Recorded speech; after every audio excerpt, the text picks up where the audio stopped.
Okay. Terry, how we doing? Is that the thumbs up?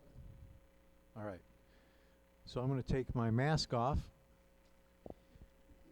Can I have a show of hands or hoots of joy from everybody in this room that at some point climbed to the top of the lighthouse?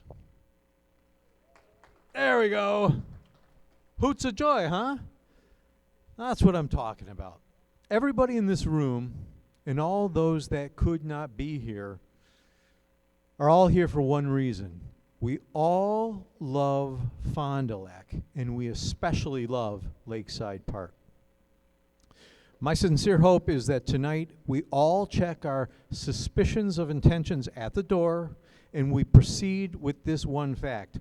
We all want what's best for this town. We simply disagree on the right path. That's what it all comes down to, folks. I mean, I'm standing in front of a garbage can to make my point. So we're here for a conversation, period. I'm sorry this sounds corny in this day and age, but that is what makes our country exceptional, and that's what makes our country exceptionally great. We can come together as a people, and we can talk about things that we agree on and disagree on, and at the end of the day, part as friends, family members, neighbors, and colleagues. My name is Craig Molitor. I'm the president and CEO of Destination Lake Winnebago Region, our community's official visitors bureau. I have one more question, show of hands, hoots of joy, please, from everybody in this room that at some point in their long trek to the top of that lighthouse paused on each level to look at the historic pictures. I see hands, yeah, I see hands, that's right. I love those. I saw folks that didn't raise their hands, but anyway. And you know what? Those pictures represent a park always evolving, always getting a little better, always adding a feature here and an attraction there, and always becoming just a little more relevant for the next generation. This is the spirit of our forefathers, and this is the spirit of the Lakeside Park Forward group today. And that's what motivates us to be here today. The idea for tonight's meeting was born out of a conversation we had last week with a few of the leading voices from the Save the Lighthouse Peninsula movement. It was a reasoned and respectful conversation.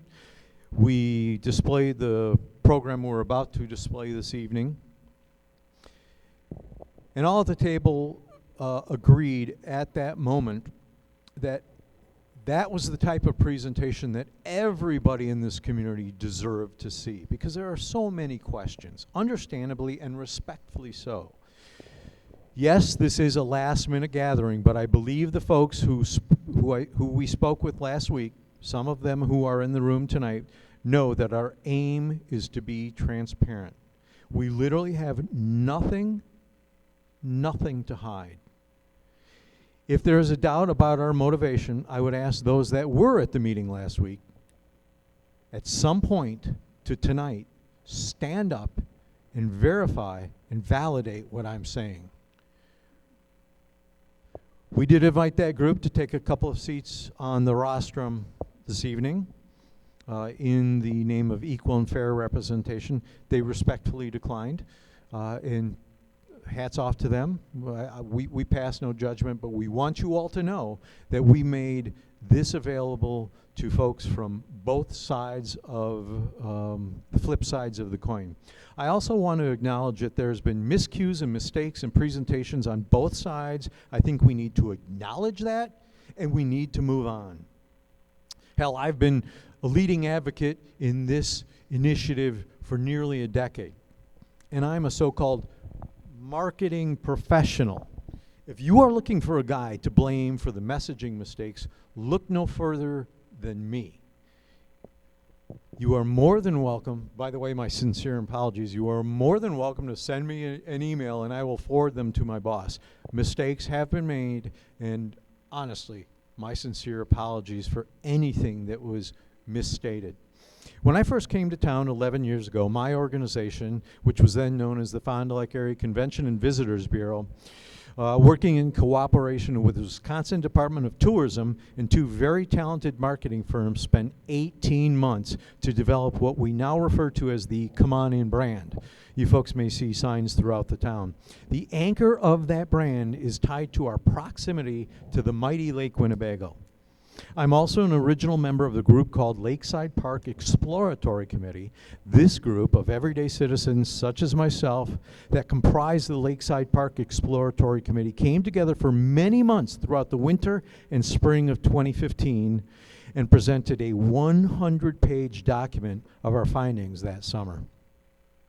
And finally, in the winter of 2016 to current, I participate in a group known as the Envision Fond du Lac Initiative. This is different than the Envision Greater Fond du Lac. This remains a very diverse group of local leaders from the business, education, health, and not-for-profit segments. We hired a very reputable firm back in 2016 to help us determine what we envisioned our community to be many years in the future. To be clear, I am not speaking on behalf of Envision tonight, and I am not speaking on behalf of the Exploratory group tonight, which you'll hear quoted many times, but my time on these initiatives over the last nearly decade 100% informs my opinion.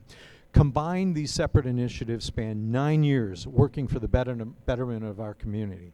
Combined, these separate initiatives worked earnestly and doggedly to make every effort to robustly get public feedback. Combined, these separate initiatives came to the same conclusion that much more could and should be done with our most beloved asset, Lakeside Park.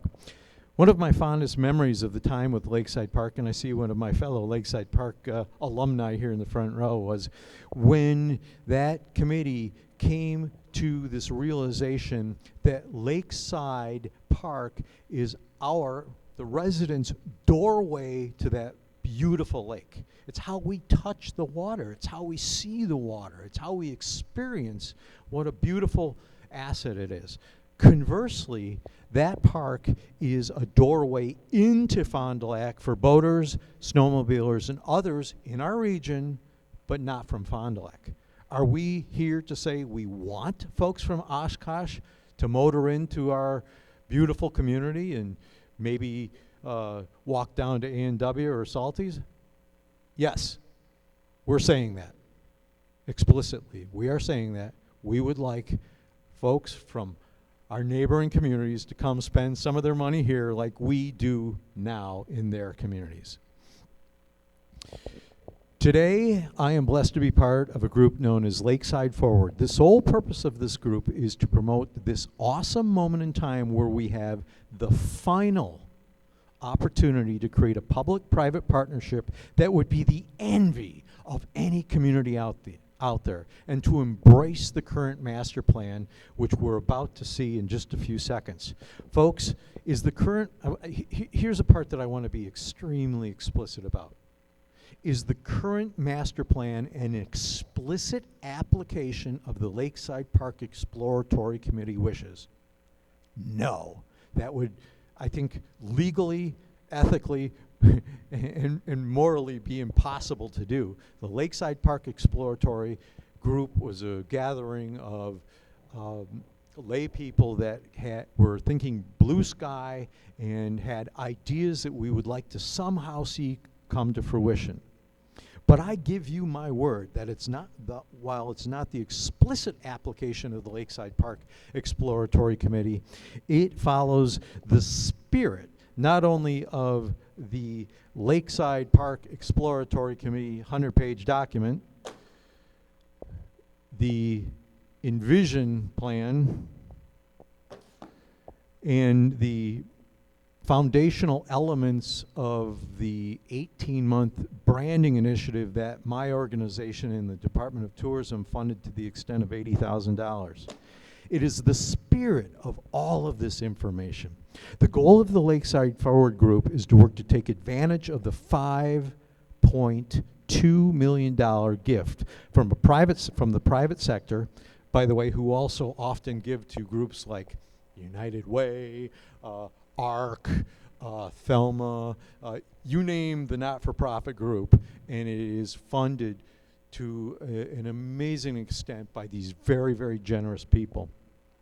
In order, that money is, we're trying to apply it in order to add several assets to the park, including a 4-season lakefront boardwalk. The ice shoves will not hurt it. A nearly weather-resistant ice rink, and an amphitheater, and a small multi-purpose building in the Lighthouse Peninsula. Since the building, the Lighthouse Peninsula building, is sort of the elephant in the room and one of the hottest topics today, and still there are some unknowns about it, and I know that makes a lot of us nervous. But I want to say that all of us in the Lakeside Forward group insist that this building be tastefully designed, carefully and lovingly placed, and super modestly sized. I'm going to hand the microphone over now to Tom, who has the technical fortitude to explain some of the stuff I've talked about. But I think what I hope your takeaway from Tom's comments is that choosing the location that we've chosen was by no means the toss of a dart. It was a painstaking approach to seeing what best served the spirit of the Lakeside Park and the technical restrictions that we're working with. Tom, I want to ask you to give a very, very brief synopsis of who you are, just to give them your bona fides. Okay. Yeah. Terry, okay, is it possible to dim the lights? Dim the lights a little bit, please. Thank you. Good question. Thanks. And by the way, again, we will have a robust FAQ section after this. Again, we'd like to wrap this at 8 o'clock, so when it comes to the Q&A portion, we like to limit that from not making speeches, but to asking as succinct, fast, fact-based questions as possible. The point here is to give you factual insight into what our decisions were. Thank you. Tom? Good evening, everyone. I appreciate everybody showing up and having the opportunity to ask questions and get a little bit more information. Get a little bit more information about the project and what's being proposed here and everything. So, just a little bit about myself. I'm a principal for Excel Engineering. I started with Excel Engineering when we had about 5 people. We've been very fortunate to grow to about 220 people on our staff right here in Fond du Lac, trying to bring and draw people to Fond du Lac through the work that we do here. A little bit about myself. I'm a registered architect. I'm a registered architect in 26 states, so I'm able to work in 26 states with my licensing. I'm also a registered engineer, so I have both my architecture and engineering registration and licensing. I've lived in the Fond du Lac area, grew up in Ripon, lived in the Fond du Lac area for well over half my life, raised my children here, all attended the schools here, and were members of the community for well over half my life. And certainly had the opportunity to enjoy the amenities here, take the kids to the park, now take the grandkids to the park. So we appreciate the park, and we just feel that the park has changed through the years. I think there was a great article in the Fond du Lac Reporter maybe about 2 weeks ago on Sunday that gave the history of the park and talked about how the park had changed through the years and how at one time it was a marsh. And if everybody would have said, nope, leave it the way it is, it'd be a marsh today. But there were different businesses that stepped up, and they donated land, they donated facilities, and the park became what it is through a combination of working with the city and working with the businesses that are in the community. And this is just looking to be an extension of that. As Craig indicated in the opening remarks that he made there, the whole objective of the group that's gotten together, which we've called originally the Supporters of Lakeside Park Exploratory Committee, is just that. There's this document. My version's a little bit smaller than Craig's version in the 3-ring binder, but this is the report. And in the report here, over 3,000 people were surveyed to put this report together, and 27 recommendations were put together as far as what should happen at Lakeside Park. It's been the goal of the Supporters of Lakeside Park Exploratory Committee to help implement those and have those come to fruition in a ready fashion or early fashion, so that it doesn't take 10 years or 20 years to implement these things that are in this plan. So that's been the goal all along. Is let's just see if we can move these things forward. And basically, we're trying to address as many of these things as we can with the master plan that's before you. Now, one of the things I want everybody to understand is that the master plan that you're seeing today is essentially the same master plan that was presented in January at the Pavilion, where we had a good attendance there. Then again, at the city, it was presented. Then it was presented to the city council and adopted by the city council in February. So it's basically the same plan that was there. Now, we've listened to you. And you'll see there's a few modifications that we've made to some of the things here that you'll see tonight that you haven't seen before. But essentially, it's the same plan that was out there in January. So there's been no change to that. Those meetings in January and February, there were full-page ads taken out in the paper, radio advertisements, notifications that there were public meetings to take place and to give input into the plan. So we tried to make that as open and as transparent and give people as much opportunity as they could to speak to the project. So with that, I'll kind of step into the presentation, really a very, very similar presentation to what was done in January of this year. And I think just by starting out, I think it's important to look at what the goal or the vision statement is was for the Lakeside Park Exploratory Committee. And it says, Lakeside Park is a premier destination that reflects the pride of Fond du Lac yesterday, today, and tomorrow, and serves as a gathering place that provides a myriad of opportunities to improve the quality of life of visitors, both locally and beyond. So that was the statement that they had here. That's the goal of the report. That's the goal of the supporters of Lakeside Park Exploratory Committee. So with that, we'll kind of get a little bit more into the presentation here. So one of the things that we looked at as we looked at this and kind of what the goal is of the whole area is we're looking at an opportunity here that lies before the community. And we look at this as an opportunity to be the catalyst to start to develop or continue to develop a Lakeside Park district. And with that district, we're looking at what can happen. Oh, gotta turn this on. What can happen in the park itself, but then also what can happen around the park and how we might be able to improve that. I don't know if anybody's familiar with the Drexel Square project down in Oak Creek, Wisconsin, but that's a great it's a great example of how they've taken an area that was not an area that was well suited, and they tore some buildings down and they put in the Drexel Square project. And it's very vibrant and it has brought a lot of life to that area.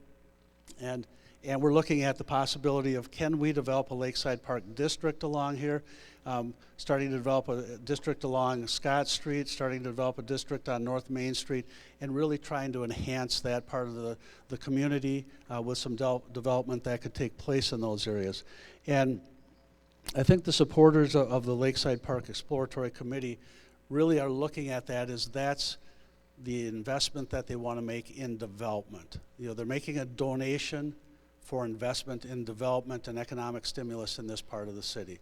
So that's really been what's behind what we're trying to do here and what we're trying to accomplish here. So just kind of going through some of the things that were in the 27 items for the committee. Some of the things that were in there, for example, were walking paths and trails. So you can kind of see in blue here what those paths look like and where those paths have been added. So that's something that's been done. The splash pad has also been added, so that's something that's in there. That was one of the things that's in there. Wi-Fi was one thing that was in the report that's also been added to park. So little by little, the city has been working at chipping away at some of these things that are on are in this report. So then when we looked at, okay, how can we utilize the park? What's the best way to utilize the park? So just kind of looking at the map here, we looked at and said, okay, what areas can we look at putting facilities on and what areas are off limits for various reasons? So we looked at this map, and the original plan that was presented was actually to have the multi-purpose room, restaurant, and everything in this location right at the end of North Main Street as a hub to the park and a hub to the community and an anchor to the community. You drive down North Main Street, and there it is. There's the hub to the park. Well, that was defeated as far as that location, as far as putting the building there. So he said, okay, we understand we can't put it there. The the Park Advisory Committee said, no, we don't want it there. City Council kind of chimed in and said the same thing. So they basically then defined this area, the area that's in red, and said, no, that's off limits. Let's not put anything there. Then we looked at, there's an easement that runs right through the park here, which has high power lines that run through the park, and we can't build anything underneath there. Can't put any buildings. Then there's 2 sites here that are environmentally sensitive sites. They're cap sites, and if we start digging in those areas and do some things in those areas, we have some environmental issues that we would need to deal with. So those became off limits. The area kind of in this orangish yellow are basically areas that are under different leases or under commitments. So you have the Yacht Club, which has a 99-year lease on that, and I think that lease is about half over, is my understanding. Joe maybe has more specifics on that when we get to that, if somebody has a more specific question on that. Then the softball, they have the lease to use the softball diamonds, so that area really couldn't be utilized. Then we have where the amusement rides are, so that area couldn't be used. And then the other thing that we looked at, and it's a little bit hard to see here because this isn't focused that well. I don't know what it is on the other side. It looks a little bit better on the other side, I guess. Is all the red dots in here are actually ash trees. And those are ash trees. Some of those have already come down, and if they haven't come down, we'll be coming down. The city will be taking those down because of the emerald ash borer. So we looked at all of that, and we said, okay, what's available? What's left for us to, where can we put these facilities? And again, when we go back to the report and look at what the goal of some of these facilities are, is we want to have facilities that have easy access to vehicle traffic, to pedestrian traffic, for people on bicycles, and for people on boats. So one of the things we explored originally was in the concept where we had the building coming in this area, is we explored the idea of can we put some piers or docks going into the lake so that the boaters can come and utilize the park and the facilities that are in the park. So we worked with the DNR on that, talked to the DNR about that, and the DNR, it didn't go real well with the DNR as far as trying to accomplish what we wanted to do. And the DNR, one of the things they did is they shot down no swimming pool, we can't create a beach. So that came off the list. That was one of the 27 items. So then we looked at, do we put a permanent pier in here? And that's something that, working with the DNR and the Army Corps of Engineers, we could have done. But there we had some concerns about the ice shoves and the maintenance of that, and how would that work in the park and everything. So we kind of backed off on that idea. We were working with the city on that, talking to the city about that, and the people at the city. And then so then there was the idea of, okay, let's put in seasonal docks in there so that we could have seasonal docks that people could use in that area. But then again, with that, every year you have to put them in, you have to take them out, you have to maintain them. That didn't seem to be a real feasible idea with that. So we're kind of like, okay, where do the boats end up? So we ended up putting them in the marina area here, and we'll get into that a little bit further. But those were kind of some of the things, and you'll see some other things as we go through this, that led to why are the buildings where they are? Why is a multi-purpose building where we're proposing it? Why is the amphitheater where we're proposing it? And we'll get into that in a little bit more detail. But it's really about the ability for people, be it on foot, on bike, car, boat, whatever, to have good access to a facility. So we're looking at that. And a part of that with the multi-purpose building, which has a restaurant in it, and we're trying to draw the people down for economic impact, to make a positive economic impact, is they need a place to park their boat, to put their boat. And this is a very protected area for that. Anybody who's out on the lake can see that it doesn't take a whole lot of wind to have that be choppy. Makes it a little bit more of a challenge to put your boat in, but certainly in this area is much more protected, so that makes that much easier to do that.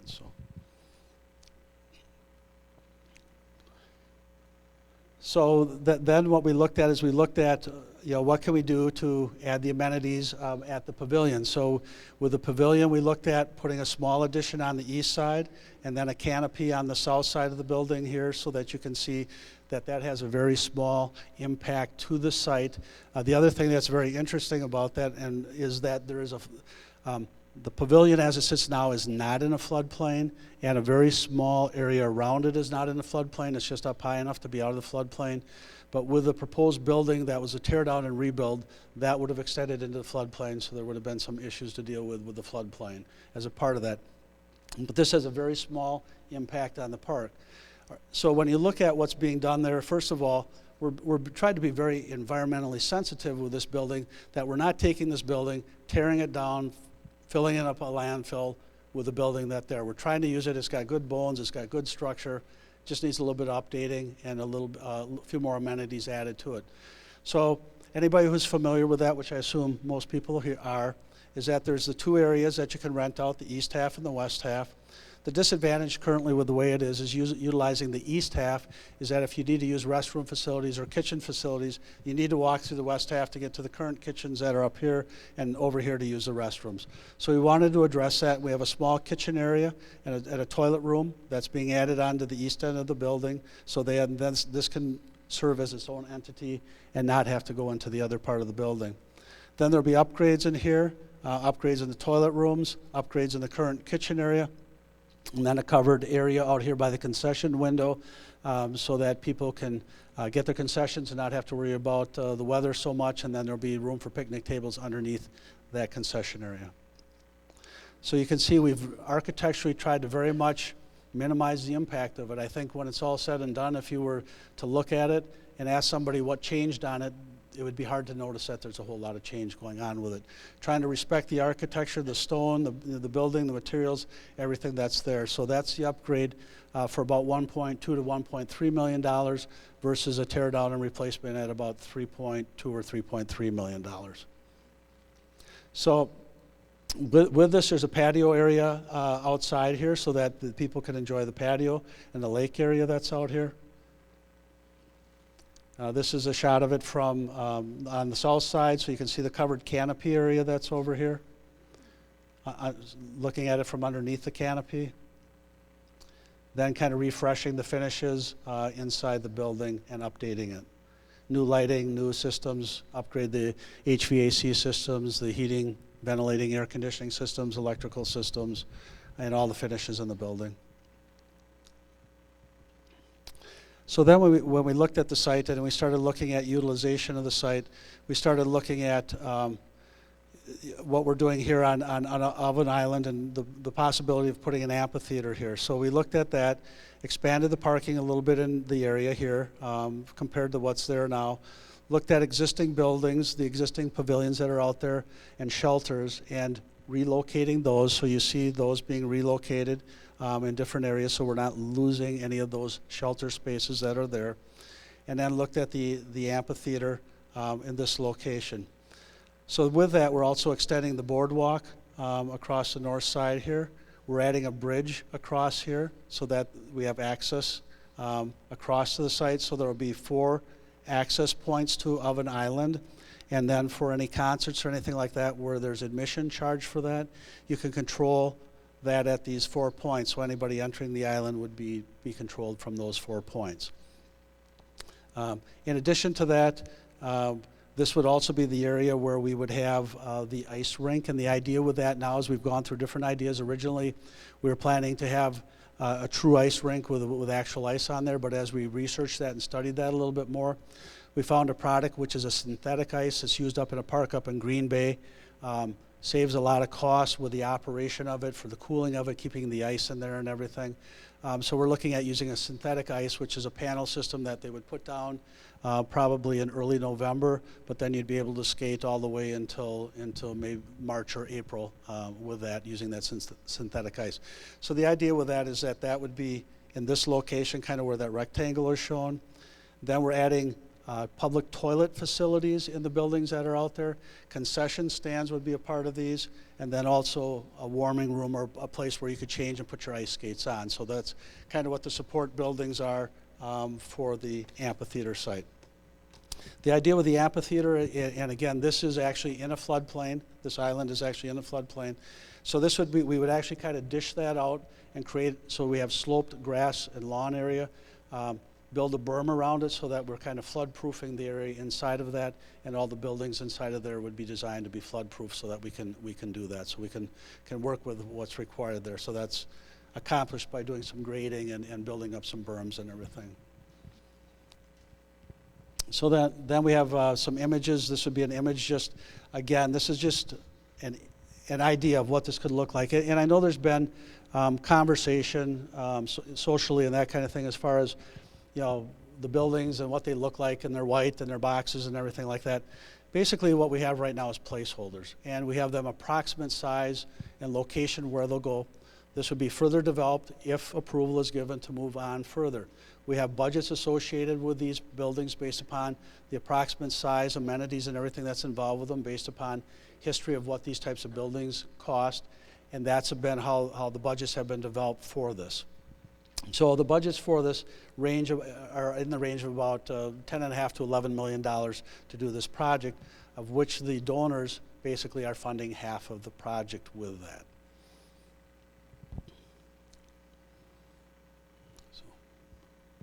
So then kind of going out to the Lighthouse Peninsula, again, this is just, it was the same concept that was shown back in January as far as what's going on there. Basically, with that we have replaced, this road is basically in the same place it is now. The parking is eliminated over here. We have we can go around here, a roundabout basically, have that.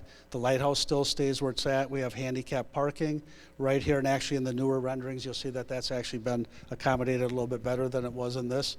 We have parking over there. We've tried to work around all the trees that are out there, all the flower gardens. There will be more flower gardens, the potential for more flower gardens out there. We're showing more than currently exist out there right now. And again, this is just an approximate square footage of building. We've had some feedback from the people. We had some feedback when we met with the people as far as what's going in that building.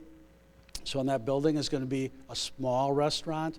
Exact size not fully determined yet. We have to go through the process to get the restaurateur on board, but that'll be part of the selection process as far as what goes on with that. There will be what I call a heritage hall. There will be a large hallway where there can be artifacts display showing some of the things that happened in Fond du Lac, some of the things that are happening in Fond du Lac. So we have that. Then we have a small meeting room of about 50 people. So if you want to have an event out there, you would be able to rent that facility and have that. And then there would be a restaurant right by. And if you wanted them to cater your meal, you would have that opportunity for that if you wanted to use that way. And then there will also be public restrooms out there so that those are available to the public to use as the park would open and close those and have those available. So those are kind of the four pieces that go into that building. And again, the shape and form of the building has not been finalized. We know an approximate budget for what it's going to be based upon the size of the building. We're definitely going to work architecturally to integrate it into the design and into the culture of the park. You know, that we've had differing opinions on this, like there is on everything. There's some people who say, make it this great architectural feature, and there's some people who say, I don't want it there, and there's some people who say, make it respect, you know, the architecture more organic style. So, you know, that's yet to be worked out. I mean, there's some people who say, should we be building the Calatrava type building in Lakeside Park to draw more people there? And there's some people, again, who don't want anything, and some people who say, let's just kind of use the materials and make it organic like the Pavilion is, or do something like that. So those are all details that need to be worked out, and there will be input from the city, from the board, from the people from that, as far as when it comes to that actual portion of that, as well as the donors will be a part of that, and then whoever is the restaurateur will also be a part of that. So the other thing with this slide is that, you know, we're talking about boaters being able to come in. So you can see these yellow areas. These yellow areas are added boat slips, so there will be more boat slips available. And then the idea is that you could get a day slip to use these boat slips, or these areas up in here for during the day. So if you're coming to Fond du Lac for the day to the park or whatever's going on in Fond du Lac at that time, there would be these boat slips that are available. The people that currently have these slips would get moved into some of these others, but we've at least have as many as are currently there, plus we're adding these additional boat slips there.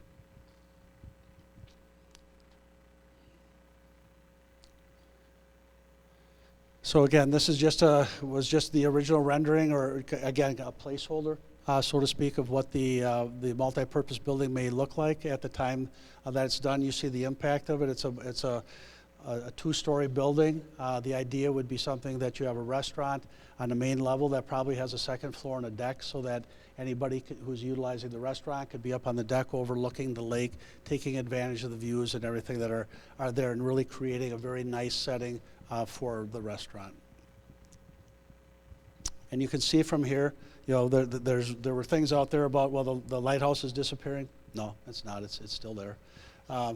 You know, and then we have the area here. We have the boardwalk along here. One of the things that I think has just truly been underlooked at as far as this development goes is now you have the opportunity to use this four-season boardwalk that goes along the entire lake shore, so that anybody who's out there, if you're on your bike or you're walking, whatever, they have the opportunity, and you have hundreds of feet of Four Seasons boardwalk that you can utilize and get the views of the lake and take advantage of that, and take a walk and sit out on the patio that are out here and the patios that are down here, and these different lookout points that'll be a part of that boardwalk.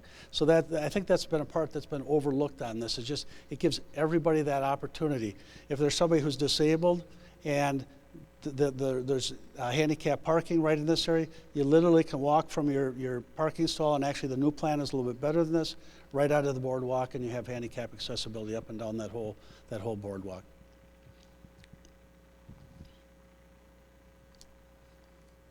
So this is really just kind of a recap of the 27 items. Kind of hard to read on this side. Over here it's better, over on the one on the south over there or whatever.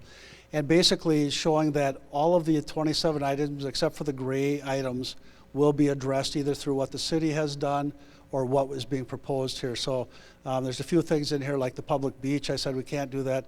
Marketing, community outreach, and transportation are kind of some things that really aren't necessarily facility related, but would be things that would naturally happen out of the work that's done in the park. But you can see that basically everything else as a part of this is being addressed in support of what this report said should be done out there, based upon 3,200 surveys that were done of members of people who were in Fond du Lac or at the park.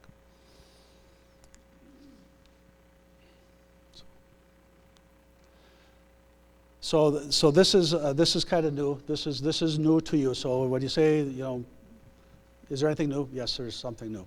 So what we've done with that is we've taken, and you can see we've rearranged the parking over here. So you can see we got a little bit more parking out on the side here. You can see that we have handicap parking right here. So again, to get from a handicap parking stall onto the Four Seasons boardwalk, you're right there. Makes it very easy to come through there. We've taken the again, with the feedback we've received from people, we've taken and downsized the multi-purpose building that was proposed out there. This is smaller than what was in the original plan. We've taken it and we've moved it further west than what it was originally. And there's a big champion tree that's right in this area right here that's staying there. So we're working around. Yep, you can see it showing up right now. You can see that that tree stays, and we've tried to work around a lot of the big trees that are out there and keep those in place, because that's some of the feedback that we've received.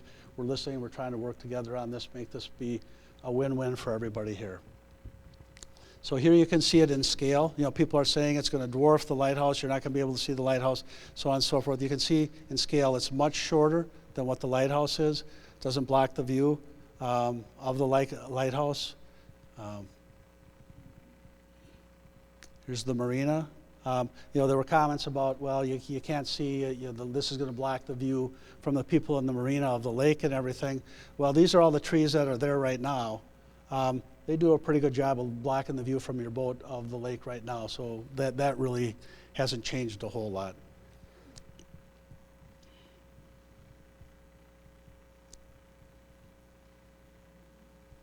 So then this would be, you know, coming down the road. You see the lighthouse down at the end of the road there. As you'd be heading east into the park, you can see the trees. You know, this is the big tree that's there now. Some of the flower garden areas. There'll be more opportunity for more flower gardens, like I said before. So this is again, we've listened, we've tried to adjust and make some modifications to the plan, and that's what's here before you. So. We literally can, with this model, we located every tree that's in the park. It was great. The city had a tree survey. We took every tree in the park. It's in this model. except for the ash trees, I'm sorry, which won't be there forever.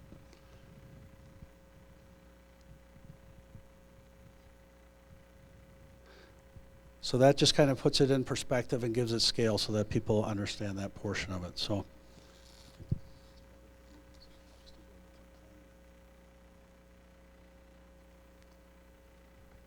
one of the questions came up about what's in the floodplain and what's not in the floodplain. So this is actually the floodplain map off the website, and you can see that actually the peninsula itself is not in the floodplain. The pavilion is not in the floodplain. The red areas are the 500-year floodplain, and the yellow areas are the 100-year floodplain. So you can see the areas of the park that are in floodplain and aren't in floodplain, which create some challenges when you're building a building as far as what's in there. So if you just want to go back to the 3D again, Alice. So again, one of the things we wanted to show here is as you're walking down this Four Seasons boardwalk, that'll be a concrete walkway. We'll have it stamped and have it look like, try to have it look as much like a wood boardwalk, but again, with ice shoves and things, we want to take that into account. But you can see walking down here, you're seeing the lighthouse, you're enjoying the lake, you're making that connection to the lake all the way across here. You're giving that opportunity to everybody to do that. Everybody who visits the park has that opportunity to do that. So with that, that kind of closes my comments, and we move to the Q&A. Well, that was awesome. Thank you very much, Tom. Oh, goodness. That's a big step. I don't want to go into a lengthy introduction of who we have here tonight, but we want to go into a Q&A session.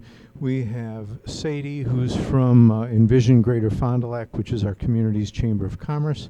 We have Joe, who's our city manager, and we have Joe Moore, sorry to be so informal, and we have Lisa Lefebvre, who in the name of transparency works with me.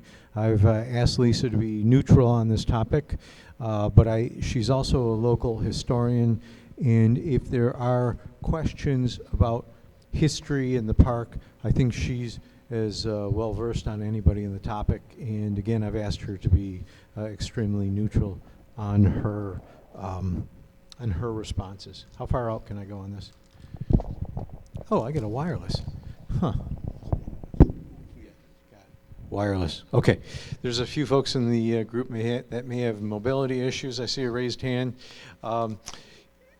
Here's what we're going to try to do. Remember, manners in masks, although you don't need your mask when you're speaking, okay? I have put some handy wipes up here at the microphone. So we may proceed. Let's try to make this as rapid fire as possible so we can get as many questions answered. Now, you and I started out the evening with me encouraging you to ask a question. So you want to step up to the microphone? All right. Tell me your name again. Tammy. Okay, get up there and tell the crowd your name. Hi, I'm Tammy Abel. I live at 1023 Blue Hill Avenue. So I have some questions for Tom. My first half of my career, 15 years, I worked for an architectural firm, construction, and home building. So I guess my first question is I'm very concerned why we don't have a plot map. I've seen 5 different renderings on where this building is supposed to go. And we talked, you and I, about, you said that you thought this building was going to be 5,000 square feet after you reduced the size. What was the original size of the building that you had in all of these different maps, I guess, or the renderings? Sure. So the first one, the one actually that was shown in January, was about 7,000 square feet, so from 7 to 5, so we took out about 2,000 square feet out of that. As far as an actual plot map or site plan, I mean, basically these are all drawings that are to scale, so they show approximate building size and how they fit on the site. I just can't see in my professional building, because I used to design homes and do my own plot maps, how everything is going to fit on the peninsula. I just don't see it. I looked at your presentation, and I'm not trying to be argumentative, and I respect the fact that you have a lot of experience, but I have experience too. Not obviously as much as you do, but enough to figure out that I just don't think it's gonna work. And I guess the answer to that is that this is all drawn to scale, and this shows the scale that these buildings will be.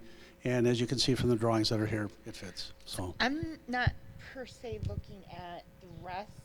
I just don't know how hard it is to do something on CAD to put that more into perspective for us. and this is in CAD. This is drawn in CAD. Okay, it looks like a rendering to me, not a plot map. It's to scale, so that's all I can say. It's to scale. So if I could just interject. Sure. I totally respect your opinion. Sure. But I defer to the architect, the degreed architect and. I do too. I give and him, engineer kudos. So an upstanding member of the community. Absolutely. So I respect feelings, but in this particular circumstance, the facts have to carry a little more weight than the feelings of somebody who I'm sure designed beautiful houses some years ago. So I respect and that. I am familiar with the architectural field as well. Sure. So I guess I'm just not seeing what, I mean, even in my experience, I'm not seeing what I want to see, and I don't think the general public then is going to get it either. Okay, understood. Just my 2 cents. So. All right, thank you. If folks, if you do want to queue up, that seems to be a good process. And again, you've got handy wipes up there if you want to. Hi, my name's Jane Putty-Riccio. I'm a key stakeholder and also an upstanding member of the community. And I just want to remark on what she was saying to piggyback on that.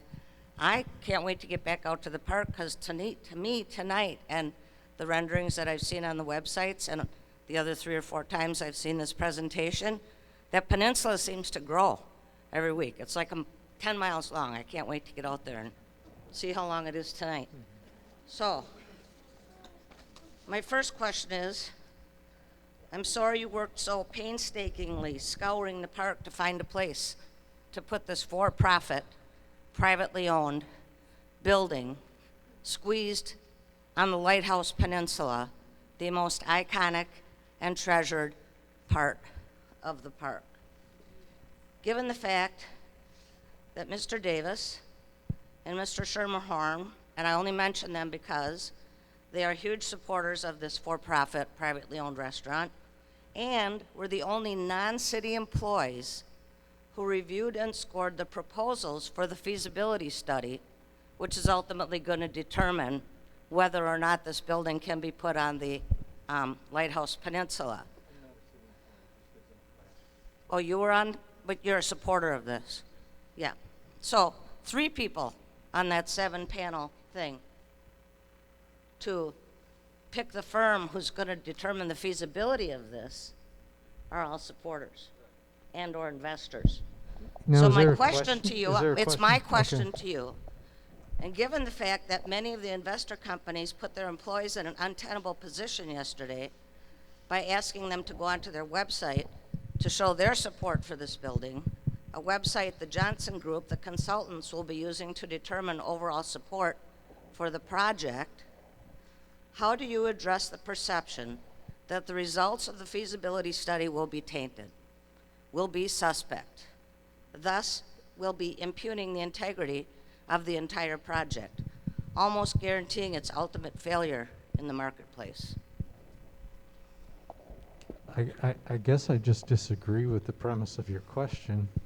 You don't think that 3 out of the 7 reviewers of the feasibility study having a financial stake in this taints the feasibility study from the get-go? Well, I will just say I'm on not- behalf of Tom. I'm not one of you, but I'm not stupid.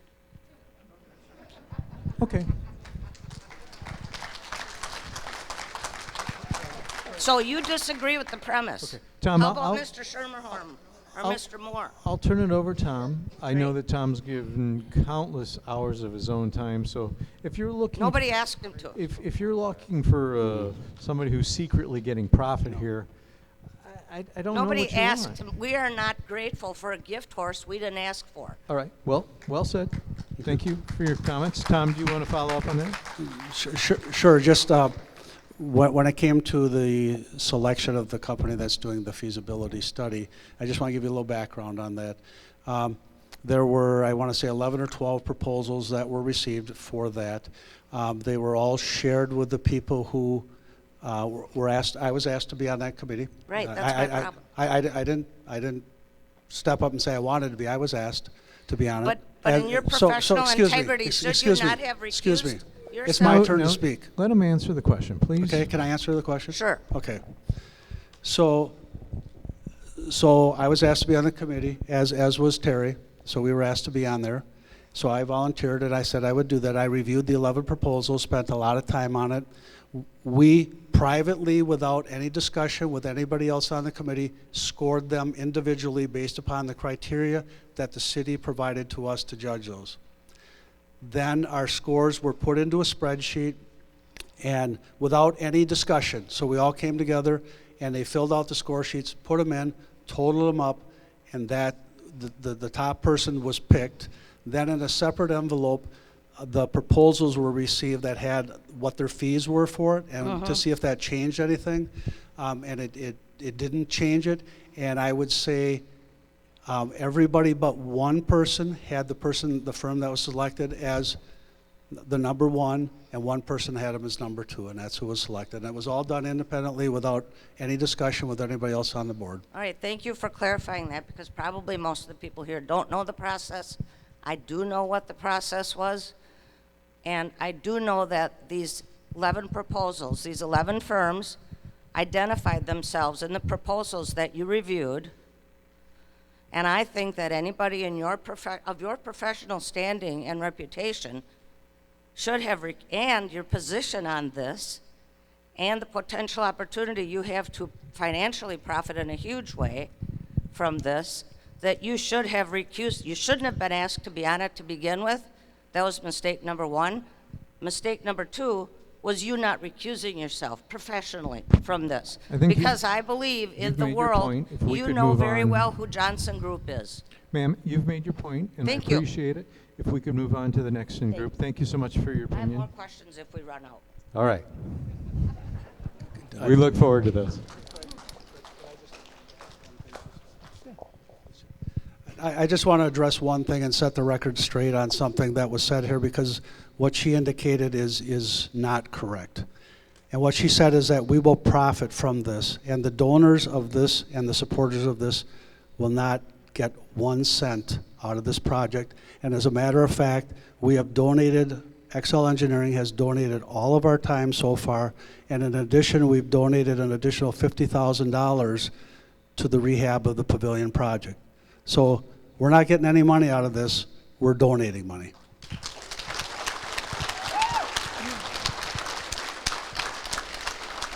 Next up. Just waiting for the platform. Hi, I'm Cindy Huffman, and I live at 709 Ryan's Road in Fond du Lac. I came with a question, but I have another question as I watched. Where did you say the original building was going to be? Did you say that was Main Street corner or Scott Street corner? It was right off of where Main Street goes right into the park. It would have Okay. been right at the north end of And Main why Street. did they say that you couldn't have it there? Because you had to cut down trees and birds, 'cause I had to- okay, birds that's what I live in the wondered. trees. Yeah. So if you drive down Main Street, get to the water, Yep. look right, there's some beautiful trees there. That was the original plan. People in the community came together and said, no, don't tear down the trees. And we said, awesome, good point. We won't. And that's why, between the Main Street and Scott Street, I thought, I'm 58 and I've been here 54 years. I'm trying to think, what did you say? Yeah. No, But it's a my- beautiful place. It was, we listened, short answers, we listened to the community. Okay. Again, My other question is, there's many Fond du Lac City residents that are against that bistro being put on the Lighthouse Peninsula. And there's many of us that won't patronize it because of that. What happens after the newness wears off and like you've got your visitors and a few residents? What happens if that bistro restaurant doesn't make it? I'll just take this and give you my initial thoughts, and then I'll turn it over to whoever would like to address it. So I grew up in the restaurant business. I know how tough it is to survive in the restaurant business. Top 3 hardest things in the world to do are coal mining, farming, and running a restaurant, so I get it.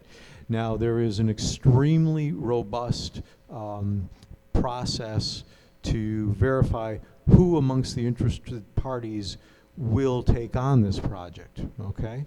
And one of the criteria, and again, I can turn this to folks that know it better than I, but one of the criteria is they must prove that they have robust funding to carry it forward. Now, obviously, any private sector venture, there is a risk. I totally get that. But what I think one of our messages is that this type of thing is done all over the world. It is. We're not inventing the wheel. We're looking at wheels that have been invented in communities on the water and saying, hey, we can do that too, right? So we think that it's a pretty good idea. We think that the place, having worked at the visitors bureaus for 10 years and getting calls, where can we go? We've got a couple great beautiful local restaurants who I think will benefit in the long run from having more people boat down here. Now, if you're saying that a certain chunk of the community will not visit this restaurant because they're morally opposed to it, that saddens me. But I would advocate or hope that an equally sized portion of this community will. And I guess I think about like winter time. I don't know, snowmobiles are gonna come through, you've got that whole winter season that if people aren't coming, it's hard for restaurants to make it there. Yeah, you remember we now have a winter festival called Sturgeon Spectacular. You can't go into the big hole, but you can access that place with snowmobiles. I mean, are there risks involved? Heck yeah, you walk out the door, there's risks. But we can't, my hope, this is not my hometown, but it's my 5-year-old daughter's hometown. My hope is that we don't forever flinch from taking a few risks. I don't diminish your concerns, but come on. We could do what Oshkosh did. I guess my worry is you've got like Home Depot and you've like Shopko. I mean, you've got a lot of places that haven't made it, and you hate for this to all of a sudden be what looked, you thought it was a beautiful thing, and now this is an eyesore on the peninsula because restaurants I agree, but can't make it. I think there are some protections to that. If I could ask Tom to talk about some of the mitigating some of the risks that she's talking about in how that would be managed. Yeah, so there's a couple of things that have to do with that. One of the things that Craig mentioned here, first of all, when right now, and this is without soliciting, we have 3 people who are interested in putting a restaurant out there, okay? When we go through the process, there will be a request for proposal that will be put out to different restaurateurs to see what you want. The committee will review that along with the people from the city, and I'll get to that in a minute. And they want to look at, what type of restaurant is it, what are the prices, how many people do they want to serve. All those things will be taken into account, and that's why the final footprint has not been determined yet, because we need to get some input on that side of it. So, but part of that is they have to show the financial strength and wherewithal that they can do that. And like I said, we have 3 that are local that understand the Final Act business. One of the things that I think that's important, and I kind of refer to it about nobody profiting from this who's a donor, and that's 100% absolute. The way this will be set up is it'll be set up that there will be a nonprofit foundation that will receive the donations and then utilize that to help construct the project, the master plan, implement the project. Then the restaurateur will be paying rent to that foundation for the use of that facility. That money will go to the foundation. The foundation will direct the use of that money. Some of it will need to be for maintenance and those types of things, but the majority of that money then will go to Lakeside Park for improvements in Lakeside Park and maintenance in Lakeside Park. So that's kind of, as the restaurant grows and as the restaurant prospers there, that's more money that goes there. The same thing happens with the amphitheater. Any profits from that and from leasing that or utilizing that money goes into that same fund, again, to enhance Lakeside Park and maintain Lakeside Park. Thank you. Got it. And if I could just conclude that point, I believe the building will have no debt service. Is that right? There's no debt. So take that into consideration, because that's a big thing, any of us who own something. All right, I've just been told that we need to kind of pick up the pace just a little bit, and I'm sorry to put the pressure on you, but you take your time, you say what you got to say. We want to hear it. Hi, my name is Amy Shingen. We have been told that the 2015 survey results of the original master plan, which Tom had mentioned in his intro, that original master plan with the 27 recommendations was wonderful. I think everyone here loved that original plan. But I'd like to talk about the survey of the 3,000 people that from that survey, the decision about moving ahead with the alternative plan, that survey was used. If that is correct, can you please explain to us here tonight how those results to the question on page 12 of that survey was actually used? And the question I'm referring to is question number 6. These 3,000 people were asked, when visiting Lakeside Park, I would like to have a full-service restaurant and bar available with full lunch, dinner menu where I can sit and enjoy dinner while overlooking Lake Winnebago. The results of this survey, 30.5% strongly disagreed with having this restaurant, and 23.8% strongly agreed to having it. So my question is, why would you consider a plan for a full-service restaurant when the majority of the city residents who participated in this survey strongly disagreed with one? And how can you tell those city residents that their input at that time doesn't matter when they participated in that survey? Okay. I have the report in my hand here, and I just wanted to look at that just to kind of refresh myself. So in the report, on page 44, they give the recommendations. And in the recommendations, it says, all are included in the prioritized list of recommendations. Number 5 is food. And when you go... Page 12, please. And when you go into this and it talks about food and food options, it talks about a restaurant. So based upon the prioritized list, that was the number 5 on the list. Number 4 was a multifunctional amphitheater. Okay, thank you. Real quickly, too, remember the spirit of the Lakeside Park Exploratory Committee was to make that area a doorway into our community. And we want to give them something to do. Yeah. One of those things is to enjoy that restaurant. I agree. Thank you.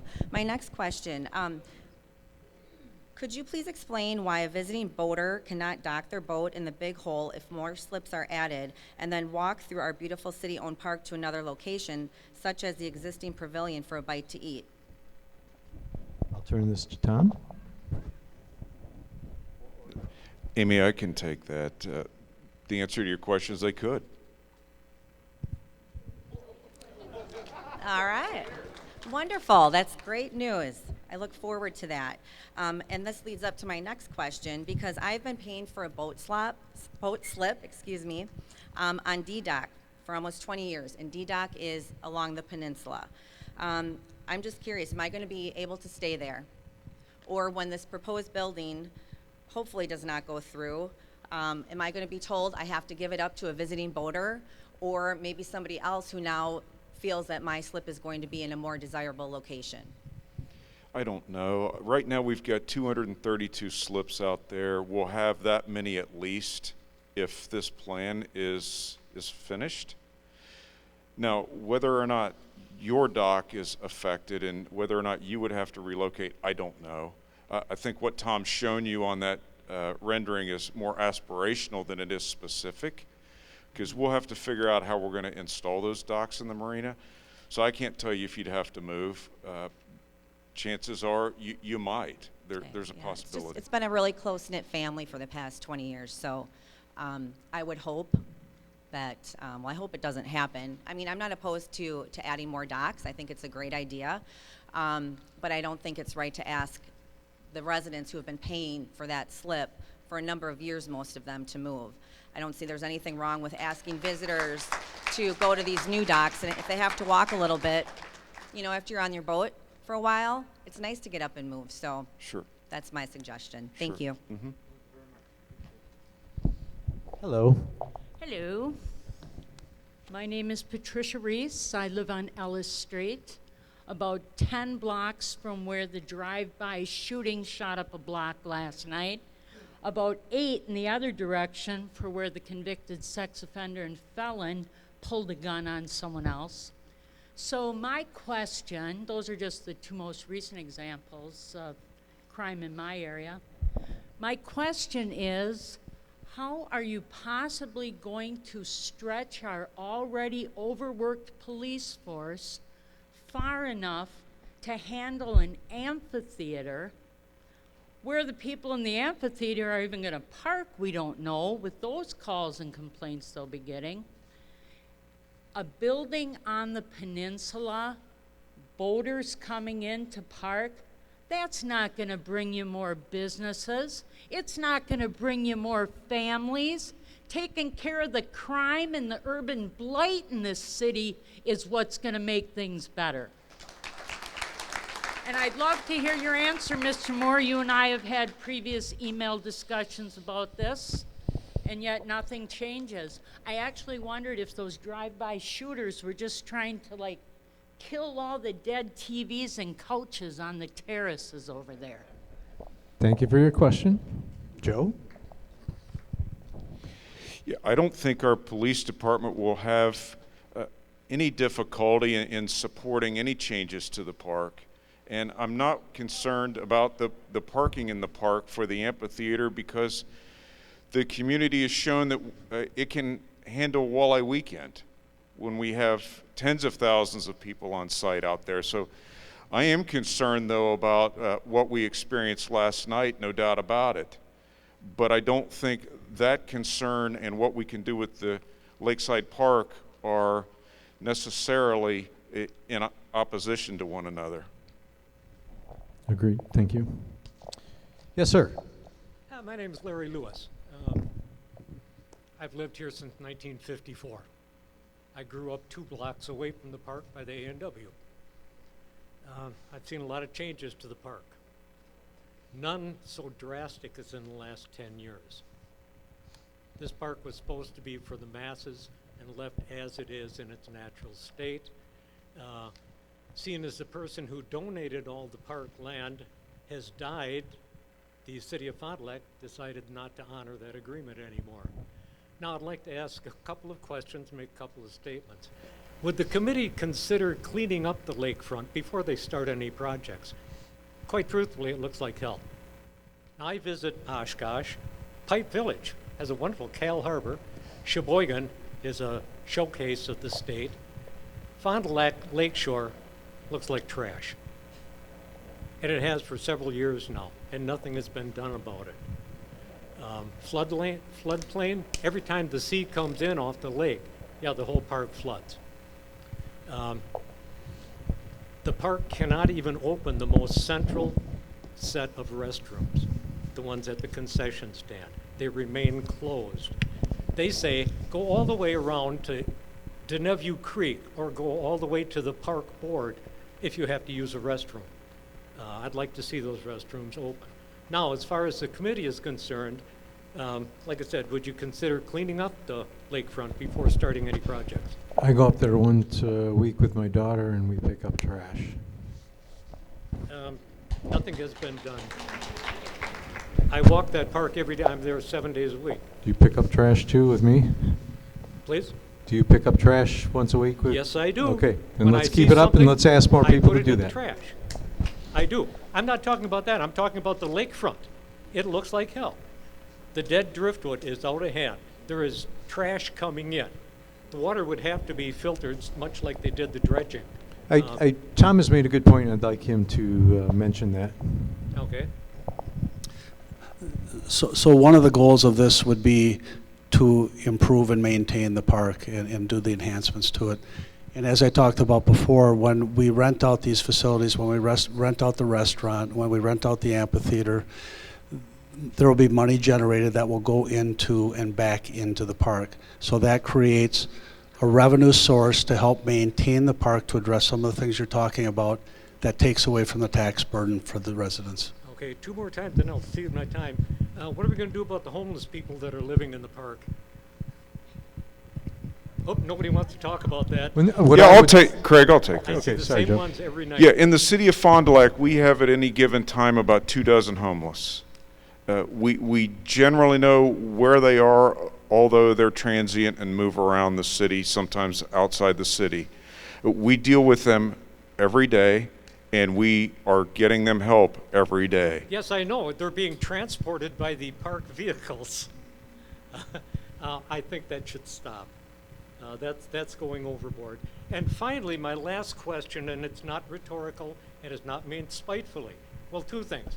Would we consider putting this whole project on a referendum for the city of Fond du Lac to vote on? Yes or no? Can it be put to the referendum? Larry, right? Larry. Larry, first let me finish the comment about the homeless. We give them rides to help them. We think that if we've got that capability, we ought to be able to help people who need it. And it doesn't really cost us anything to be kind to them. Now, as far as the referendum goes, at the next city council meeting, which is a week from tonight, that very thing's on the agenda. All right. I hope everybody is here. And finally, one last question. Would this park committee consider disbanding themselves and leaving Lakeside Park alone? Yes or no? Would you? Would you leave the park alone?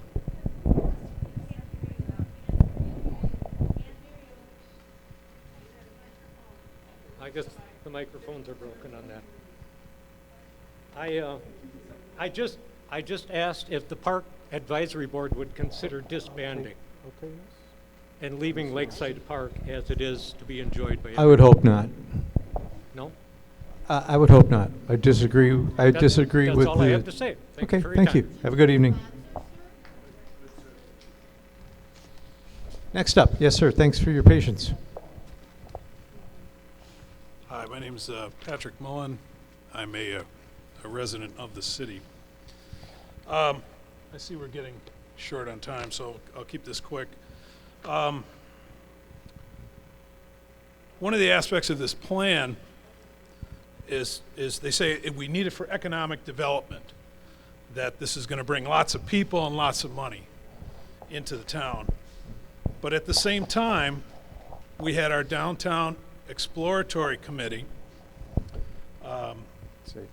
and they had a number of recommendations, and none of those have been implemented. Why are we going to make this destination in a park, hang all of our economic development on that while we're ignoring downtown and the rest of the city? How does that work? Is that the Patrick, period? I'll Okay, take so- that. I will on that note have to disagree with you. And I won't give you an exhaustive list, but I can tell you that, let's just tick off a few things. We brought Marion University downtown. We have installed tables and seating downtown for people to have outdoor dining. We've opened up the rules so that restaurants can expand outdoor dining. We've created rules that allow food trucks in the downtown. We've created or removed rules that prevented people from putting dining in parking areas like Annie has done outside of her place. And there's any number of the recommendations that were part of that committee that have been enacted. And if I could just join on, when I came to town, we had a building on Pioneer that was just nobody came into, no visitors came into. I sold that building. My office is downtown in the Retlaw Theater. Sadie's office is downtown theater. We've got 30, maybe even 40 professionals working out of that building that go to Annie's, that go to the Top Shelf, that go to the Brick House, that go to Theo's. Look at the massive hotel that's been beautifully restored downtown to the tune of $30 million. Look at Thelma. Look at the YMCA. If you could please point specifically at a failure. Yeah, there are some stubbed toes, but what are you seeing downtown that is not? I live there. I personally live there.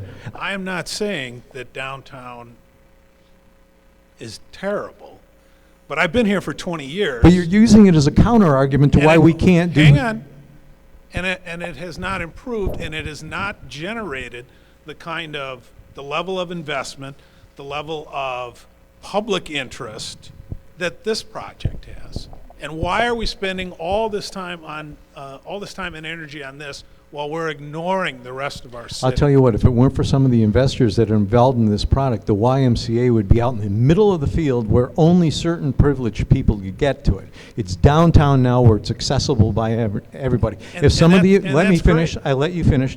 If some of the investors that are involved in this project had not donated time, love, and energy to Thelma, which essentially offers free visual and performance art to the people, that would be a dilapidated building. If the city had not stepped in to help renovate and save Hotel Retlaw, that building would be collapsed right now. If the community had not come together and said, look at, the Retlaw Theater is about to collapse. When I came to town, there was a stench that came out of that building. I work there now, and I know all my neighbors. They're on the second floor. My daughter goes to school on the dance floor. My staff goes to work on the second floor, and Sadie's staff goes to work on the first floor. We have a visitor center on the front street. What is wrong? What are you missing? What more do you want?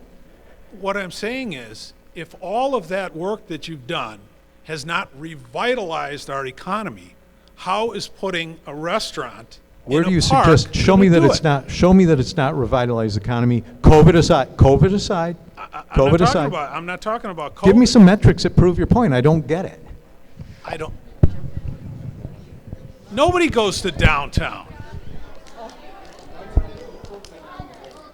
Patrick, I don't want to argue with you because And I don't want- yeah, and I don't wanna we're all get- I part don't of wanna Fond get du into Lac. I this. mean, we're all trying to make it better all the time. But let me just say this because you asked for a metric.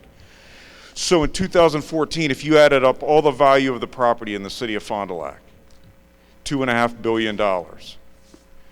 When I added it all up this January, it was $3 billion.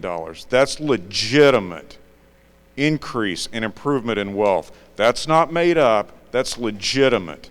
And Fond du Lac's business economy before COVID was as hot as it had ever been. So Yeah. Listen, if we could, But let's get- no, let's in get- respect to the folks that have waited in line as long as you, I would like to get to this gentleman. and- I have one. Please one make more it question. brief, okay? No. Please. I have one more question. Okay, we've heard, now this is a good chance for you to dispel some rumors that are out there. Now we've heard that if you don't get a sit-down restaurant on the Lighthouse Peninsula next to a dock, next to the boat docks, that the rest of the plan won't happen. That everything hinges on this private restaurant. That the rest of the plan is just a sweetener to get the donors what they really want, which is a privately owned and operated restaurant near the boat docks. Is that true? And can you assure us that if for whatever reason, public opposition, the site proves unsuitable for building, or a lease agreement for the property cannot be reached with a business to run the restaurant, that the rest of the plan will still go ahead? So to respond, the discussions we've had with supporters of this is that they support the master plan that's been approved by the city council. Does that mean the rest of the plan will go through if they don't get the restaurant?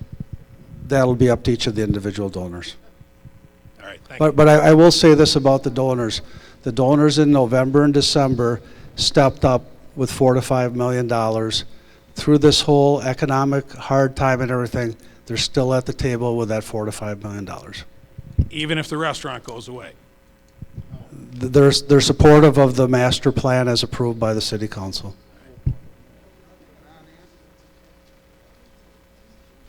Yes, sir. My name is Bob Deneen, and I'm a resident of Fond du Lac long-term. And a couple of the questions that I have, things first of all that I've learned first time tonight, and so it's changed it a little bit, but what I heard tonight was the cost of this was $10.5 million projected. Is that in its entirety? With things being changed the way that you've changed them, is that still correct? And I know from doing projects that if we project the $10.5 million with an idea that we have, it may end up even more than that. Now, you said that the donors were given about $5.2 million, which is a little less than half if I do my math. Who's responsible for the overrun over that projected $10.5 million? The city? So I'll address the first part, and I'll let Joe address the second part. The first part is that we're on track with the about $10.5 million project. Basically, that's a budget that has to be designed to and held to. So that's one of the design Correct. objectives. I also know from the utility background that I have, to have a building like this, you're going to need electric, water, gas, maybe even fiber. Where is that coming from, and what is the cost to that in disrupting Lakeside Park to get it there? So that's all been considered as a part of the overall budget, all the utilities getting them out there. It seems to me it will be disrupting the park. And sure, it will. I mean, let's not beat around the bush. I mean, it's a construction project. So Sure. it will certainly disrupt the part of the park where there's construction going on that year. No doubt about it. Trees have roots, all kinds of things. Yes. But I'm really concerned with the way this project has been changing just even in the last few months. The $10.5 million, is that accurate? So that's a concern that I have. This restaurant, I know at the Pavilion, there is currently a restaurant or serves food there. Not open right now, correct? That's correct. There currently is one there, and it's not open. Why are we even considering building right now a restaurant in today's environment? I think you use a good word. I think the word considering is important, and I think it's been overlooked here tonight. So let me talk about that a little bit. Jane talked about the consultant we've hired to do a feasibility analysis. That's really seeing if the business is viable. That's a big part of it. And that's why we hired a nationwide world-class firm to come help us figure that out. I can guarantee you, I can't speak for the city council, but if I'm a betting man and that consultant tells us that the likelihood of a restaurant failing in Lakeside Park is very high, city council's not going to be interested in that. So I'm not sitting here assuming anything. I'm trusting that the firm we've hired to help us figure that out is going to inform the supporters, it's going to inform the city, and it's going to inform everybody of the city of Fond du Lac what that looks like. Now, the reason that the concession's not open in the Pavilion is because COVID has cut the legs out from under Dave Lawyer. He's the guy that operated that for us. And he, like so many small business people, have really been taking a hit this summer since COVID has really settled in. And so that's the reason it's closed. It's just not a good business model to have a concession area out there when people are wearing masks, people aren't going out as much as they have been. So that's really where that concession is right now. Okay. And the other concern that I have, and even tonight learning, here we have the Yacht Club on one side, which I can't go into. I'm not a Yacht Club member. That's a private area, which is owned by the city, actually. And it's leased back to the Yacht Club for $1 a year, is what I'm told.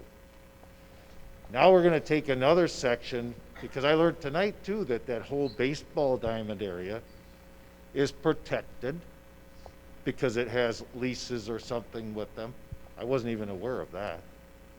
So you've already got quite a portion of the Lakeside Park, which is the public park, under restrictions by private entities. I can't go there. If you put, of an island, you put a nice big amphitheater there, I can freely walk out there now. But if there's an event going on, I can't. I'd like to ask you respectfully, do you have another question? Because look at the folks lined up behind you. And Well, so due Craig, respect. all we're doing is we're privatizing more of the park, in my opinion. Got it. And if I can respond to the comment you made about the restaurant and representing the Chamber of Commerce and Economic Development Organization for the full county, is that there's still economic development projects happening, and COVID isn't going to be here forever.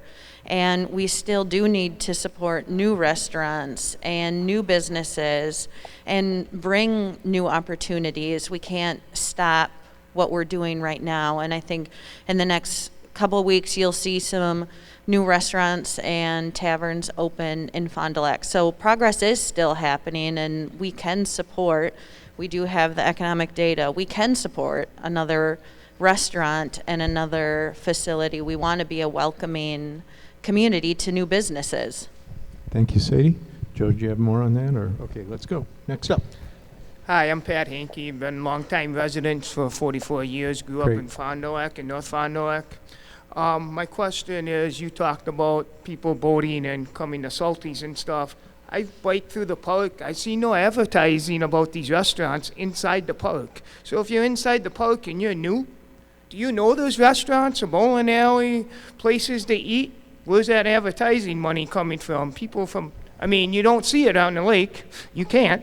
I mean, why ain't there more, signs and bulletin boards and stuff inside the Lakeside Park, maybe by the train when you take your kids to the train, or when you ride the train and different things? So that's one question. Why ain't there more of that to help these businesses survive? And now if we're going to put a restaurant there, why ain't we, I think a business's sales and marketing techniques, skills, tactics are really up to them. So I can't Well, why comment can't on the that. city help them? Now you're putting a restaurant in there that you want to generate money and stuff and stay open, and you're not going to help that business advertise and put stuff in there so they can stay open? I mean, that don't make sense to me. It's all about marketing. It's all about advertising. It's whether you do it online, whether you do it. I'm in the advertising business. I work at Quad Graphics. Customers want to advertise and put stuff in their mailbox. They want to tell them we're here, order from us. So if you're not going to invest in that, you might as well close the doors on it before you open them. Sure. Because if I go to Lakeside Park and I'm from Neenah, do I know there's a restaurant in Lakeside Park? Do I know Salties is on that corner just by going to Lakeside Park? Probably not. And my next question is it possible to move that restaurant and museum down further towards the Pavilion, or are we in the floodplain? Well, then let's move it down 5,000 feet and build it there. Stay away from the lighthouse. I think that would be in the floodplain. You So think or you know? What's the answer? we I can't- that was covered in the presentation, so it would be in the floodplain. So what's your idea of advertising then, to answer my question? Why aren't we promoting anything for these restaurants and putting flyers inside Lakeside Park? I don't have an answer for that. I apologize. Maybe that's something you have a skill set. You could go out there and offer some suggestions to them. Yes. What would your question be today? And welcome. Thank you. My name's Megan Schiller. First, I want to thank all of you for being here. I know it's hard to face a crowd that you're coming in with some disagreement, and I appreciate your time and Thank you. everything here. So I do have a comment on a misconception and then a question. I've heard a lot on social media and here tonight about these big bad corporations that are coming in to buy out Lakeside Park. And that's truly a misconception, because they have no profit in this. They're not getting their money back. It's not Big Pharma and ExxonMobil coming in to buy out the park. It's not the amphitheater brought to you by Verizon Mobile. It's brought to you by our local community and our community, or our businesses that are owned by the people you see at the farmer's market, you see at the grocery store, and you see all over the town, because they live here too. They're not carpetbaggers coming in from another city. So my question, and I'd like to direct this to Sadie and Joe, if you guys would, how often does the city of Fond du Lac get such generous opportunities of local businesses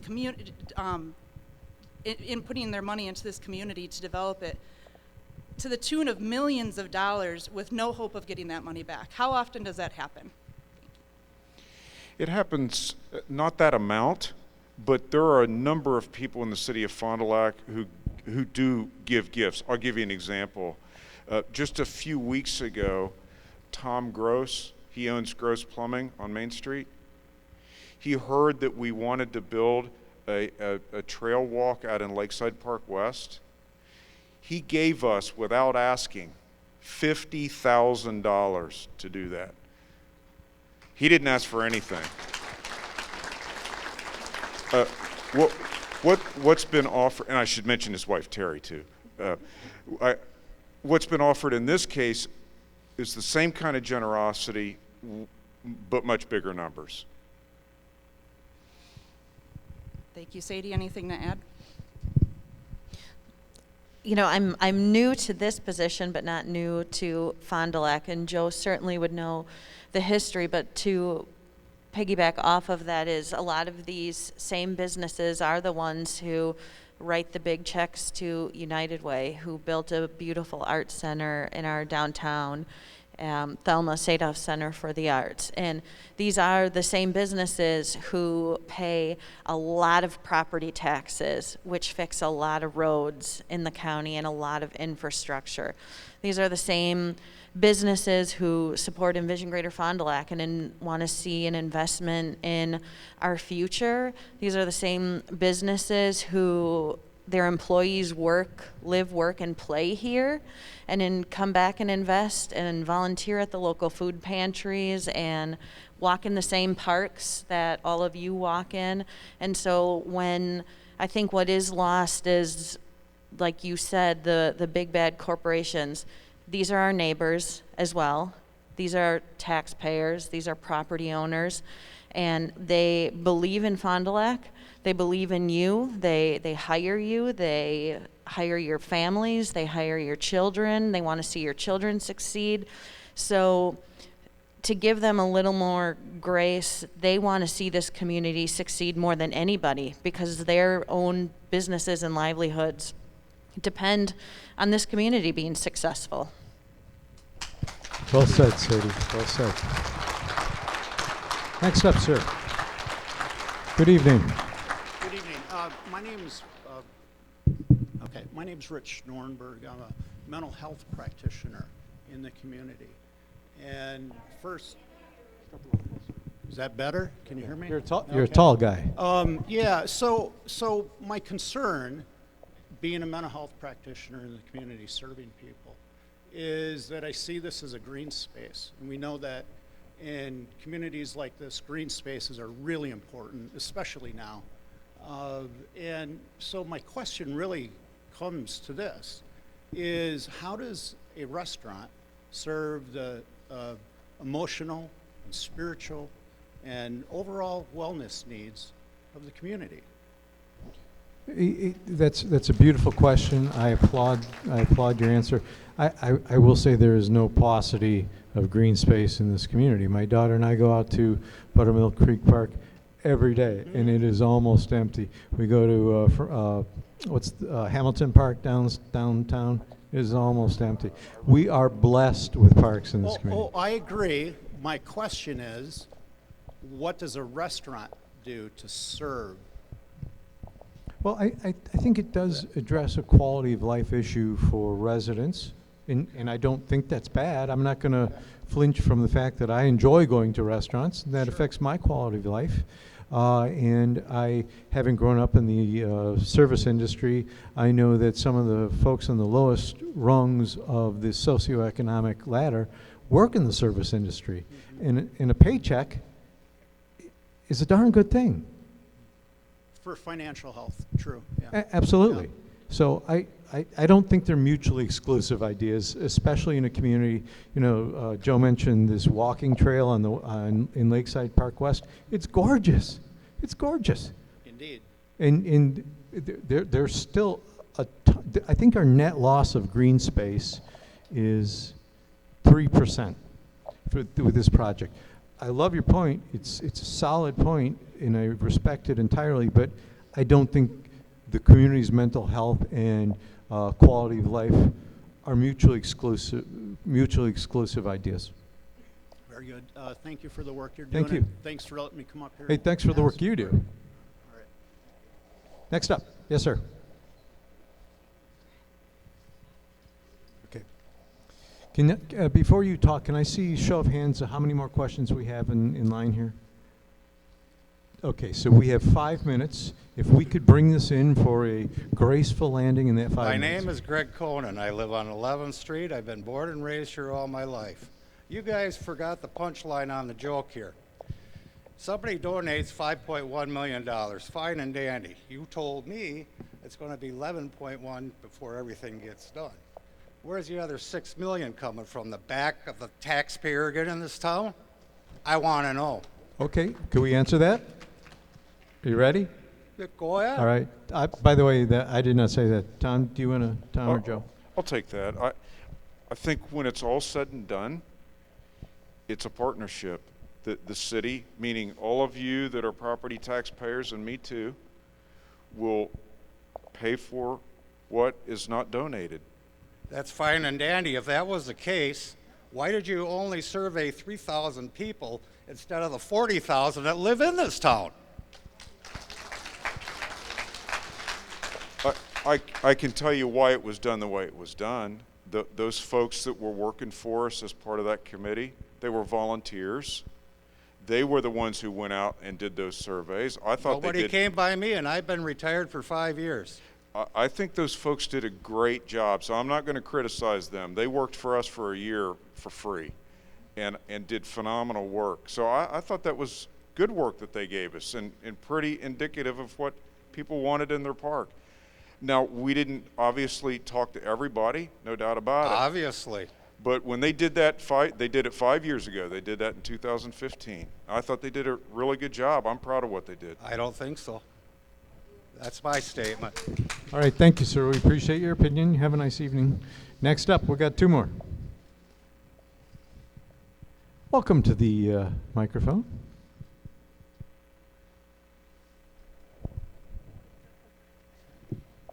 Okay, the first thing that I want to say is I don't understand how people are getting so upset with the donors. If somebody is willing to donate to a certain organization, does anybody else think that they can tell them where their money can go if it's not going to where they want to donate it?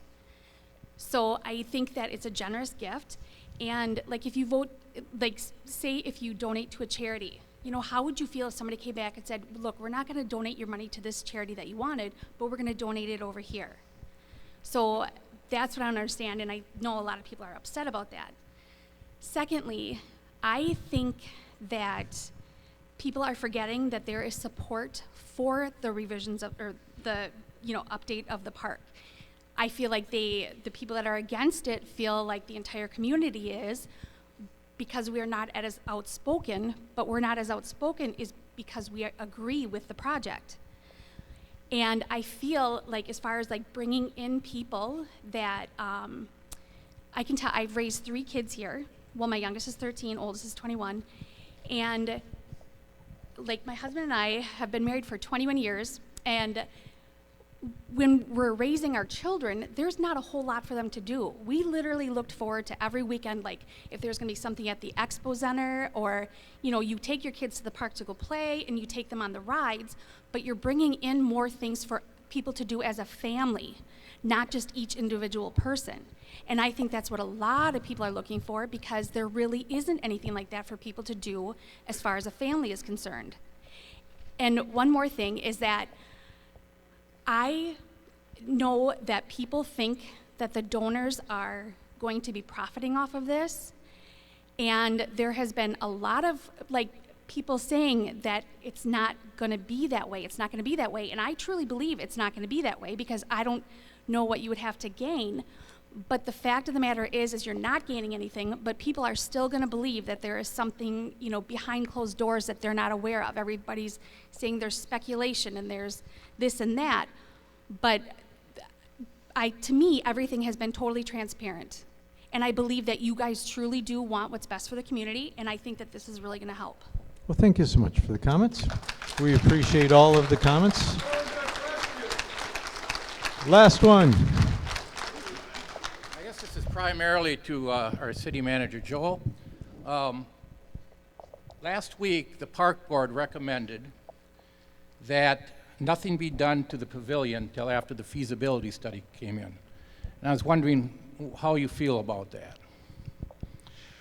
That's also going to be on the city council agenda next Wednesday night. So, and thanks for mentioning it. Now, I'll give you the microphone back in just a sec. So everybody, if you want to see this get worked out, either get on the live stream next week and watch the city council meeting, or come over to the city county government center and attend the city council meeting, because what we're talking about is, those are 2 big things, really important things. Number one, the park board recommended that the pavilion renovation be stopped for the time being, at least until the feasibility work is done. I think, though, that if that happens, the donors are going to pull out. And which means all of what we've talked about tonight is moot. Or we're going to talk about the referendum. We already talked briefly about that tonight. So that's really, those are two big things. When you're talking about a city, any place, when you're talking about that much money and this big a plan and a referendum, those are two big things. And so I would encourage everybody to be involved in that. Okay. I guess I'm concerned, the feasibility study is going to come out in October, right? Why can't the donors wait a couple of months? Why can't they wait a couple of months so we can find out what the feasibility study says? I don't think that's unreasonable. That's just a comment. The second question I have, and it's probably you're going to be the one addressing it again, we're going to spend roughly $5.5–6 million to improve the park, improve in quotes. How is that going to impact the budget when it comes to, let me just give you an example. I'm on the county board and I represent a district from Hickory Street to Deneview Creek, from Orange Street to Division. I've lived in that house on Merrill since 1996. The first time I experienced flooding was in 2008, and that was to be expected. However, in the last year, three times,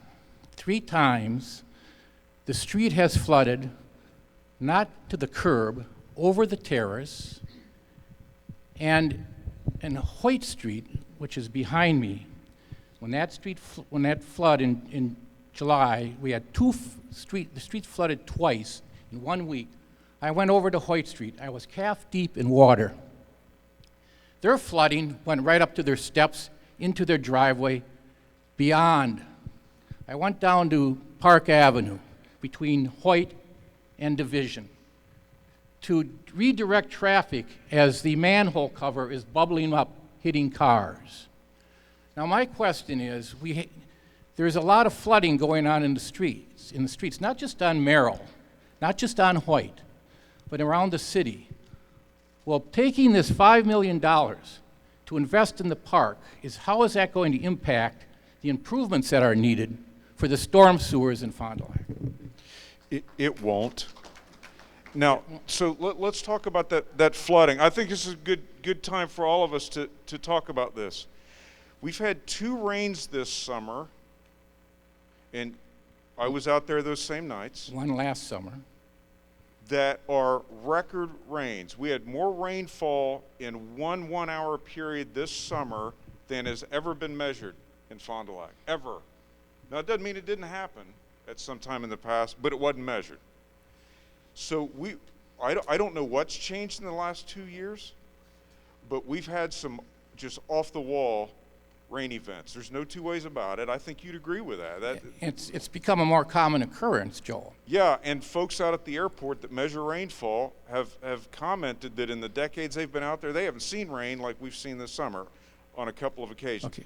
But we're still going to be making investments in all of our stormwater lines underground. As a matter of fact, every time you see us completely demolish a street, we're putting in all new storm under that street when we're putting it back in. Just like we're doing out on Fondy Ave right now, or Reese, like we did at Main between Johnson and Merrill. So we're not going to slow down on that. Okay. This seems to be a more common occurrence, so you need to deal with it. And I got to tell somebody on Hoyt Street to be patient. Do I have to, you want a restaurant on waterfront property? If it keeps up like this, I'll sell you my house, and I got a museum to go with it. Yeah. All right, I believe that was the last question. I think we have one more gentleman. If we could.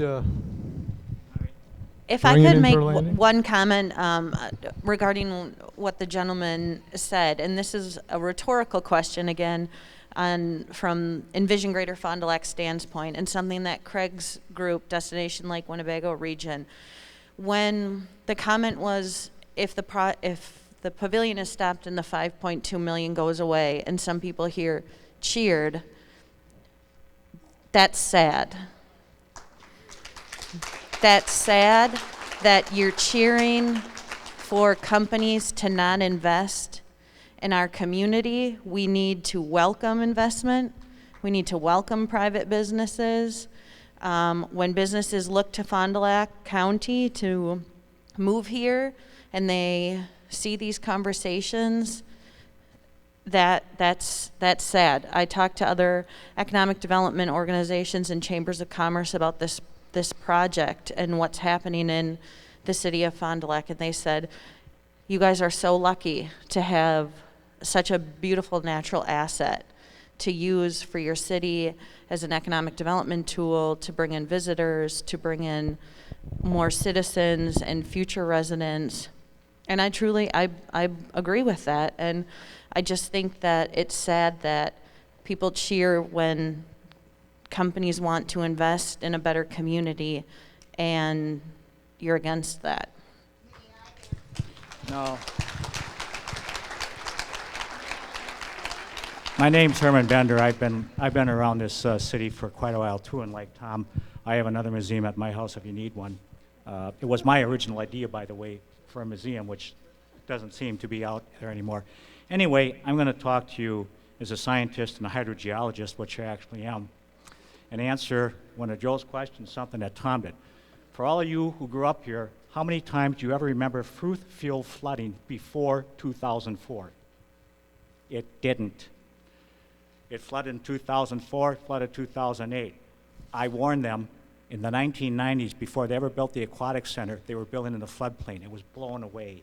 They built it, it's flooded many times. Not only that, they built it wrong and they had to go in and build it all over again because it wasn't deep enough and it still floods. My question is, what makes you think, oh, okay, I'm going to make one statement here. COVID is going to go away. Global warming is not. And you say, why is it that we've had these record rains? I'll tell you why, because it gets warmer. What holds more air? What holds more moisture? Warm air or cold air? Warm air. We are starting to see the consequences of global warming. We are not going to, this is not going to diminish, it's just going to increase.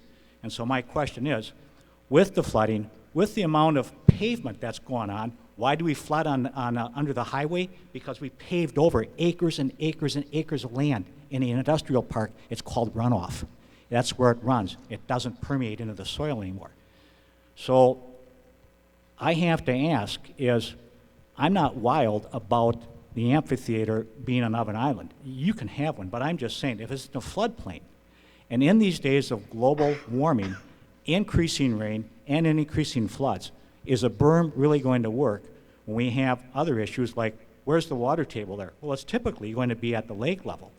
And so also is, who's going to do the feasibility studies on load capacity? Where's that water table? How much weight is that going to bear? There's things like that, that this is just it. And so I'm just going to say is, you don't have to answer these questions because it's going to have to be done, but I'm glad somebody said that because this is a reality. COVID is going to go away. Global warming is not, and we will experience more flooding. Thank you.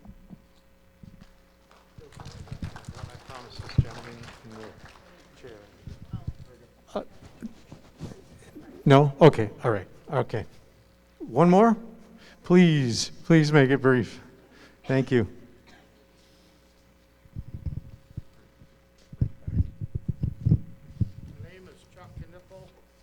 My name is Chuck Knipple. I live at 341 East Bank Street, Fond du Lac. Lived here all my life.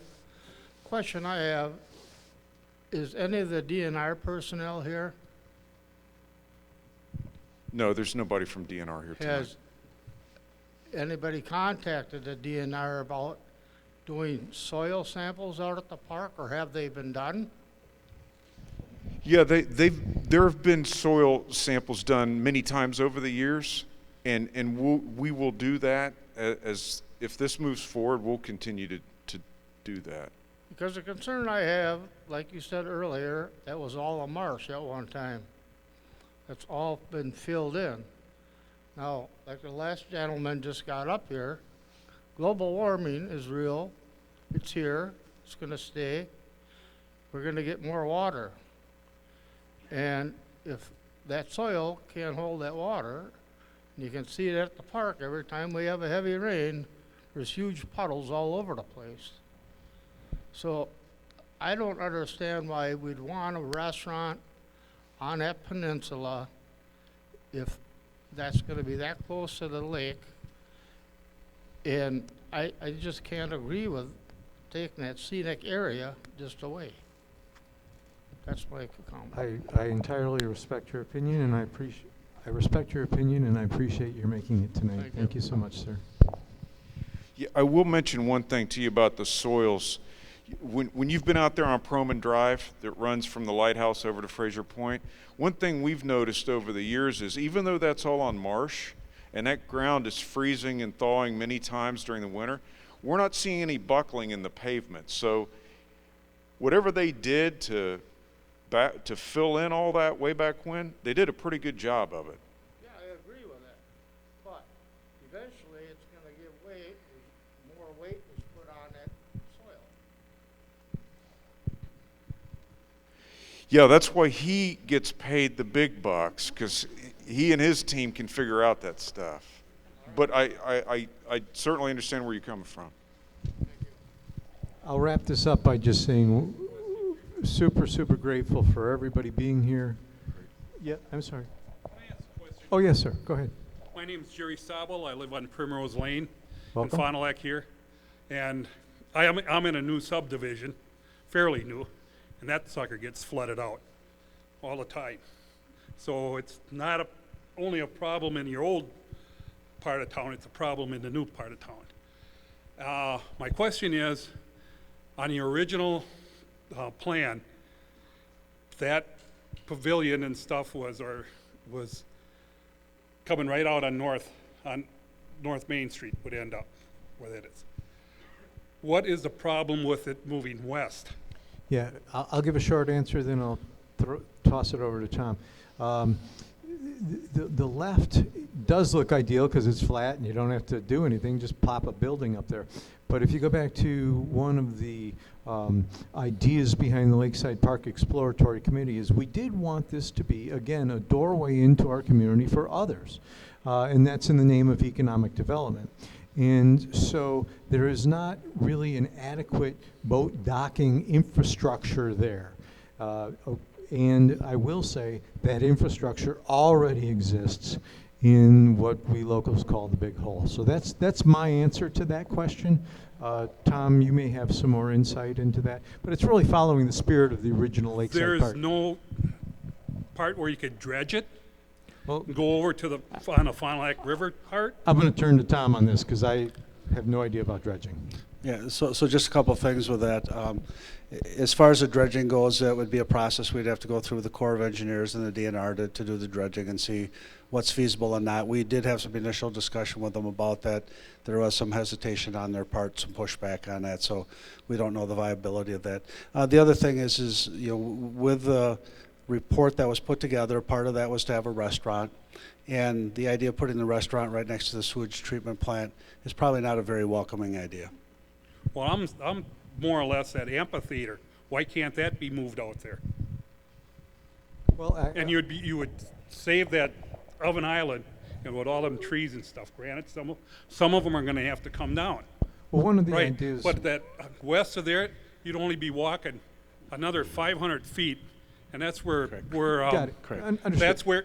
Let me finish. That's where the Walleye Weekend, they put all their bands out there. They have a temporary stage out there. Make it a permanent stage out there. They got the power there. If you would, you'd maybe have to cut down one tree, maybe two. And it's wide open. You need to have more parking, more opportunity to park, and make a bigger parking lot across the street, north of the soccer fields, which you wouldn't be affected at all. Okay, understood. Tom? Yeah, so part of putting the master plan together is looking at the best utilization of the park. And we've listened to a lot of people, and we've heard some people say, don't pave another square inch in the park. And we've heard other people say, where are you going to park? Okay, so we've tried to find a compromise, and with the current plan that's there, we're increasing the parking lot on Island because that is more central and that also helps support the multi-purpose building. If we move that way down to the west side of the park, that's not going to be good parking to try to utilize the same parking lot for multi-functions and different things. So we're trying to use the same parking lot for everything. And the other thing, sir, just to... So are you going to... If I could just make this point. The other thing, too, is that the amphitheater now has a awesome skating element tied to it. And to put the skating element right on the shores of Lake Winnebago in the wintertime is just a hideous thought of... It's going to be as cold on Oven Island as it is over there. It's a little more protected. We've hosted a festival there for a couple of years, and it's much more protected on Oven Island than it is on the shores of Lake Winnebago. It's just the point being there are some additional ideas that go into site selection. But I just feel that putting that amphitheater on Oven Island is just foolish. Understood. When you got that whole area in there, and you can do what you want. If you want to put a big berm up there to stop all the boaters from listening to the bands and that sort of thing, like they did in Oshkosh. Well, I you hope can do that. I hope you know that we've heard what you're saying, and we respect it and appreciate your thoughts tonight. All right. Thank you. I have a lot more to say. All right, folks. As I was saying, ladies and gentlemen, if you have anything else to add, I just want to say how grateful we are for the fact that we do all, and I'm going to come back to this point, we do all love this town, and we just believe in different paths forward. So thank you very much for being here, and we'll continue the conversation. Thank you very much.